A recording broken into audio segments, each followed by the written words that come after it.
Hello everyone.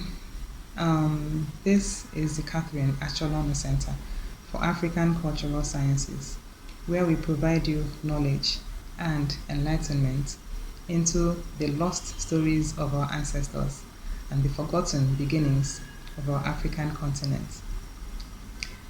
There's a popular African saying, until the lion tells his story, stories of the hunt will glorify the hunter.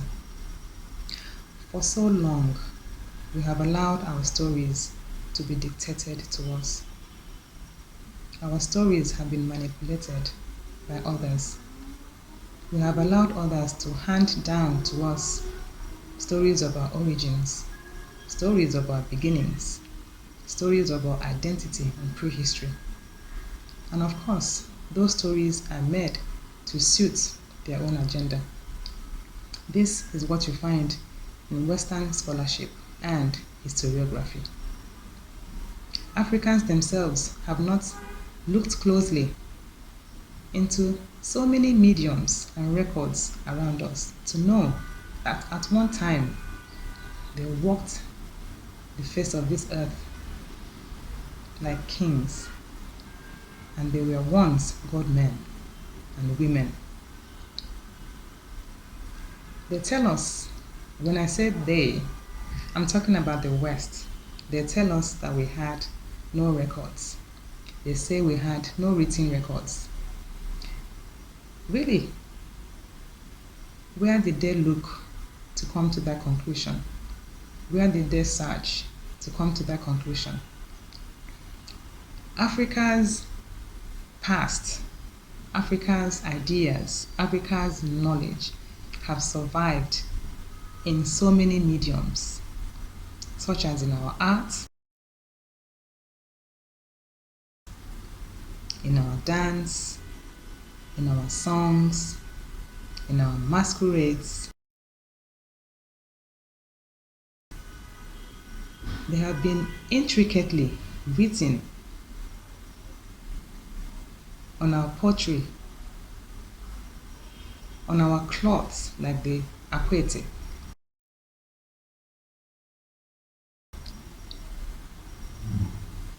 They have been intricately told through our oral history and traditions.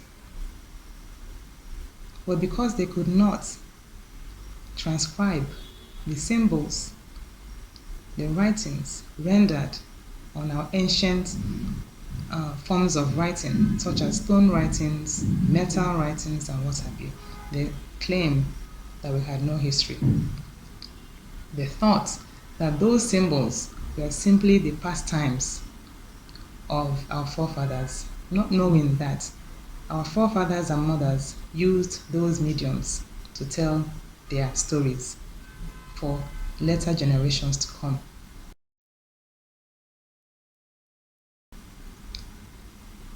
So we're going to begin this with the story of how man evolved in Africa.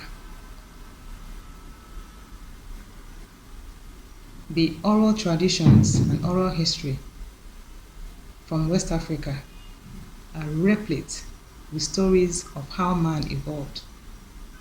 We also received this from the oral history of Okigwe people, who tell the story of how man at one time communed with God.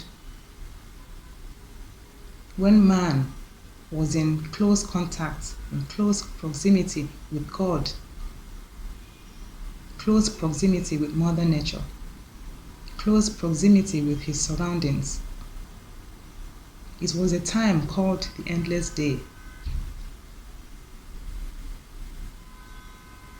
when the sun shone on humans, and this sun was not a physical sun. When man did not try to subdue his environment, did not try to subdue Mother Nature, did not try to subdue his fellow man or woman.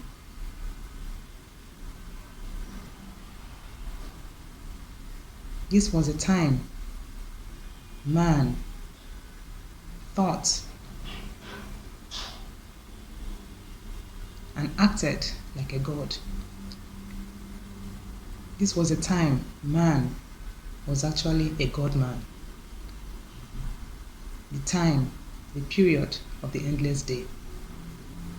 This was a time man had one consciousness, one reality, and that was God. It was said, according to the oral traditions of Okigwe and other traditions from Igbo land, that there were little beings, small people, little people, who were dwarfs.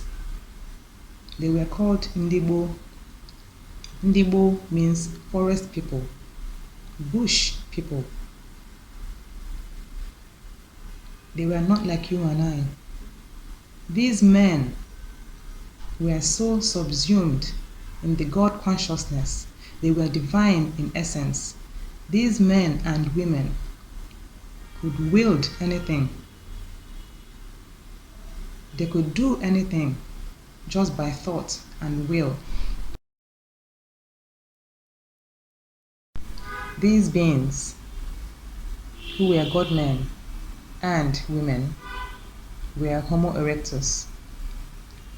The implements, the hand axes they used at that time have been found outside Africa, and they share uncanny similarities with the hand axes and implements found at Ugwele in Okigwe here in Nigeria.